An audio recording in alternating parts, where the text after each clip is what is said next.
தூரத்தில் போய் ஆன் பண்ணேன். அந்த டேக் ஆஃப் ஆன மூமெண்ட் இருக்கே, செம்ம moment guys. Or any other types of ESP32 use பண்ணாலும் பிரச்சனை இல்லை. உங்க ESP32 ஃப்ளோ ஆச்சுன்னா ESP காலி ஆயிடும். ஸோ நீங்க ஒரு பேட்டரி தான் யூஸ் பண்றீங்கன்னா இந்த 2 டர்ன்ஸ் பண்ணா போதும். ஹாய் கைஸ், வெல்கம் டு கண்டிசைட்டி. ட்ரெயின்ல காமிச்ச மாதிரி இந்த ESP32 பேஸ் ராக்கெட் லான்ச்சர் எப்படி பண்றதுன்னு நம்ம பார்க்கலாம். கேஸ் நீங்க பண்றீங்கன்னா ரொம்ப கேர்ஃபுல்லா பண்ணணும். காசு இதெல்லாம் ஃபயர் ஒர்க்ஸ் இல்லையா.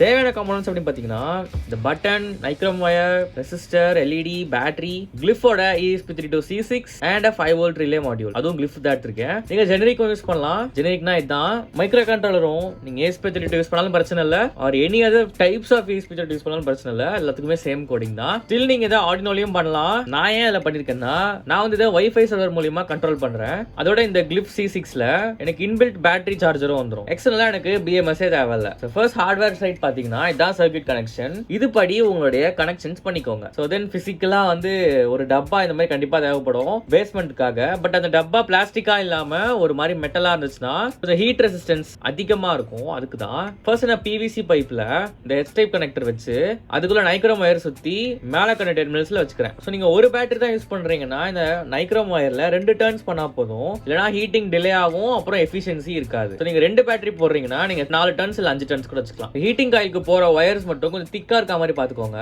காசு இல்ல ஹை கரண்ட் ஃப்ளோ ஆகும். நார்மல் நம்ம ஜம்பர் வயர்ஸ்லாம் போட்டோம்னா அது மெல்ட் ஆகிறதுக்கு சான்ஸ் இருக்கு. சோ நான் வந்து ஃபர்ஸ்ட் எல்லாம் பண்றதுக்கு முன்னாடி டெஸ்டிங்காக பிரெட் போர்டு அந்த சர்க்யூட்டை செஞ்சு பார்க்கறேன். பாருங்க, ESP32 டைரக்டா கம்ப்யூட்டர் மூலமா பவர் பண்றேன். இதோட ரிலே டெர்மினல்ஸ்ல பேட்டரி வச்சு அது கூட நைக்ரோம் வயர் வச்சிருக்கேன். சோ இதுக்கான கோடிங்னு பாத்தீங்கன்னா டெஸ்டிங்காக ஒண்ணுமே கிடையாது. இதுல வந்து நான் பூட் பட்டன் பிரஸ் பண்ணா எனக்கு அந்த GPIO ஆக்டிவேட் ஆகிற மாதிரி ப்ரோக்ராம் பண்ணிருக்கேன். சோ நான் பூட் பட்டனை பிரஸ் பண்ணும்போதெல்லாம் காயில் வந்து செம்மையா ஹீட் ஆகுது நீங்க பார்க்க முடியும். அதுல ஃபயரே வந்து கிரியேட் ஆகுது பாருங்க. பட் ஸ்டில் காயிலோட டர்ன்ஸ் அதிகமா இருக்கிறதால நம்மளுக்கு லேட்டா தான் ஹீட் ப்ரொடியூஸ் ஆகுது. சோ அதுக்காக நான் காயிலோட டர்ன்ஸை நிறையவே குறைச்சிட்டேன். சோ தென் இப்போ ஆக்சுவல் பில்டிங் வந்துடலாம். ஒரு PVC பைப் எடுத்து இந்த மாதிரி ஹோல்ஸ் போட்டுக்கிறேன். சோ தென் அதுல H டைப் கனெக்டர் போட்ட என்னுடைய வயர்ஸை உள்ளே இன்சர்ட் பண்ணிடுறேன். சோ ராக்கெட்ல இருந்து வர அந்த ஃபயர் வந்து என்னோட பைப்பை டேமேஜ் பண்ணாம இருக்கிறதுக்காக நான் இதுல அலுமினியம் ஃபாயில் சுத்தி இருக்கேன். நீங்க இன்சுலேஷன் டேப் கூட சுத்தலாம். அலுமினியம் ஃபாயில் நிறைய இல்லாத காரணத்தால நான் கீழே இன்சுலேஷன் டேப் தான் சுத்தி இருக்கேன். அது அடுத்தது வரும். சோ தென் பேஸ்மெண்ட் ஸ்ட்ராங்கா இருக்கிறதால ஒரு மெட்டல் கண்டெய்னர் எடுத்திருக்கேன். இது வந்து செம்ம top quality container.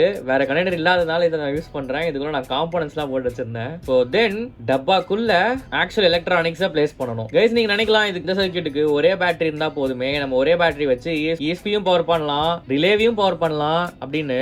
But still அது நீங்க பண்ணாதீங்க. காஸ் நைக்ரோம் வயர் ஹீட் ஆகணும்னா செம்ம ஹை கரண்ட் இன்டேக் பண்ணும். அந்த டைம் அந்த ஹை கரண்ட் உங்க ESP32 ஃப்ளோ ஆச்சுன்னா ESP காலி ஆயிடும். I learn this the hard way guys, trust me. So அதுக்கப்புறம் நான் க்ளூ கன் போட்டு இந்த கார்னர்ஸ்லாம் ஒட்டிட்டேன். இப்போ பாருங்க, பாக்கியே கொஞ்சம் டீசென்ட்டா தான் இருக்கு. ஓகே, இப்போ கோடிங் சைடு பார்க்கலாம். ஸோ ஃபர்ஸ்ட் பார்த்தீங்கன்னா ஹேஷ்டாக் இன்க்ளூட் wifi.h.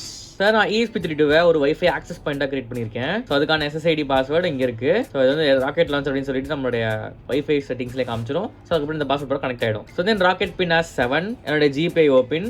இதுதான் என்னுடைய ரிலேவை ட்ரிகர் பண்ணும். ஸோ கீழே வந்து HTML-க்கான கோடு. இதுதான் பார்த்தீங்கன்னா என்னுடைய மொபைல் ஓப்பன் ஆன அந்த வெப்சைட் கார்டே smart rocket launcher. Then engine status off, ready to engage. Then வந்து நான் இப்போ ஆன் கொடுக்குறேன் அப்படின்னா என்னுடைய த்ரஸ்டர்ஸ் என்கேஜ்டு, அப்புறம் லான்ச்சிங் அப்படின்னு சொல்லி ஒரு கவுண்ட் டவுன்லாம் அது போட்டு லான்ச் பண்ணோம். கவுண்ட் டவுன் இல்லை, ஜஸ்ட் பிளிங்கிங் தான்.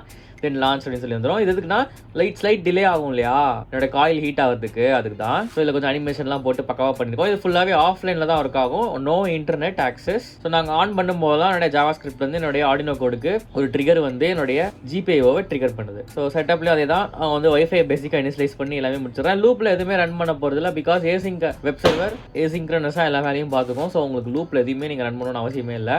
இந்த கோடு என்னோட சர்க்யூட் டயக்ராம் எல்லாமே நான் கிட்டப்பில் கொடுத்துருக்கேன். Link in description, you can check those. சேப ஃபைனலி டெஸ்டிங் வந்துடலாம். ஃபர்ஸ்ட் ஒரு ராக்கெட் வச்சேன். ராக்கெட் வச்சுட்டு ஆன் பண்ணேன். ஆக்சுவலி ஒயர் பார்த்தீங்கன்னா எனக்கு பைப்புக்குள்ளே போறதால இந்த குச்சி அதில் போய் ஸ்ட்ராங்காக உட்காந்துருச்சு போல. ஃபர்ஸ்ட் ராக்கெட் லான்ச் பேட்லேயே வெடிச்சிருச்சு. சரி, அதை தூக்கி போட்டு அடுத்த ராக்கெட் வச்சேன். இதை கொஞ்சம் லூஸாகவே வச்சேன். நான் வந்து குட்டி ராக்கெட்டாக வாங்கிட்டேன் போல, திரி ரொம்ப குட்டியாக இருந்தது. பட் இதை வச்சு அட்ஜஸ்ட் பண்ணி தூரத்தில் போய் ஆன் பண்ணேன். அந்த டேக் ஆஃப் ஆன மூமெண்ட் இருக்கே, செம்ம மூமெண்ட் கைஸ். ப்ராஜெக்டோட சக்ஸஸே அங்கே தான் பார்க்க முடியும். செம்மையா டேக் ஆஃப் ஆச்சு என்னுடைய ராக்கெட். நீங்க மிஸ் பண்ணியிருந்தீங்கன்னா நான் ஆல்ரெடி 2 தீபாவளி கேட்ஜெட் ரெடி பண்ணி வீடியோ போட்டிருக்கேன். ஒன்று பார்த்தீங்கன்னா அந்த ஆர்க் லைட்டர் எலக்ட்ரிக் ஊதுவத்தியாக யூஸ் பண்ணுறதுக்கு, இன்னொன்று ஹீட்டிங் காயில் அகர்பத்தி, இதுவும் எலக்ட்ரிக் ஊதுவத்தி தான். ரெண்டுமே செமையாக ஒர்க் ஆச்சு. நீங்களும் இதை ட்ரை பண்ணி தீபாவளியில் ஜாலியாக என்ஜாய் பண்ணுங்க. சேஃபாக கிராக்கர்ஸ் வெடிங்க. Have a great Deepavali. Thank you for வாட்சிங். பை பாய்.